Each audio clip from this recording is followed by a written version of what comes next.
À la délibération 60, convention entre la ville de Bordeaux et la ville de Mérignac relative à la réalisation d'une évaluation de la restauration collective du CIVU. Autorisation signature. Oui, il s'agit donc d'une délibération qui nous permet de conventionner avec la ville de Mérignac pour partager les frais afférents à l'audit qui est en cours sur la chaîne de la restauration collective de Bordeaux et de Mérignac, du CIVU jusque dans les offices.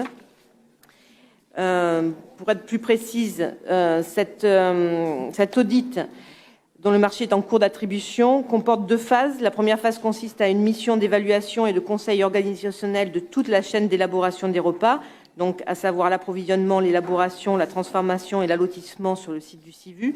Et la deuxième phase consiste à évaluer les étapes de conservation, de distribution au sein des satellites des 2 villes, avec une attention particulière sur les contenants et les conditionnements.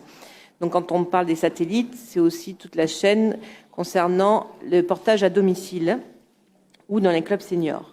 Cette mission a pour principaux objectifs de auditer le mode opératoire et définir les possibilités d'évolution des indicateurs quantitatifs, approvisionnement bio local, en valeur et en quantité, et qualitatif, aspect gustatif et nutritif.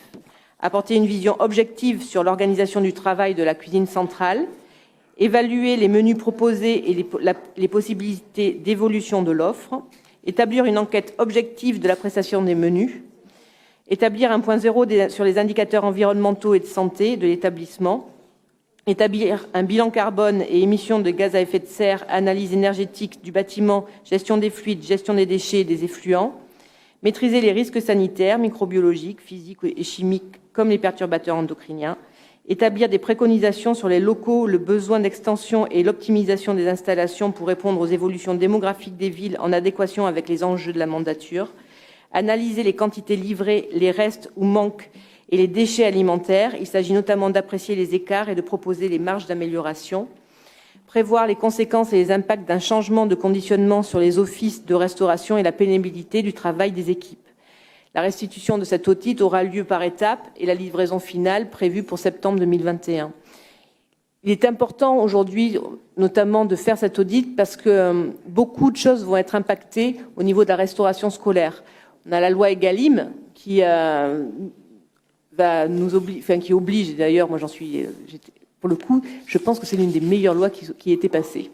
Et clairement, j'ai tout de suite dit, je déplorais un peu le délai de 2025, mais la loi sur les contenants alimentaires et sortir du plastique, cette loi nous y oblige. Et donc, c'est important de le faire. Et moi, j'avoue, on ne pourra pas me taxer pour le coup, d'idéologiste sur cette question, puisque c'est quelque chose que je réclamais depuis très longtemps, de sortir du plastique dans les cantines. Et donc, on va changer les contenants. On est en train de tester au sein du CIVU pour changer ces contenants, mais il va y avoir un impact et au sein du CIVU et au sein des offices, parce qu'il va falloir notamment conserver ces contenants, les laver, quelle chaîne logistique derrière, etc. Donc là, on a besoin de cet audit pour bien tout mettre à plat, pour voir si le projet d'extension du CIVU est assez dimensionné ou pas, s'il faut revoir des plans en interne avant de se lancer dans tous ces chantiers. Merci. Merci.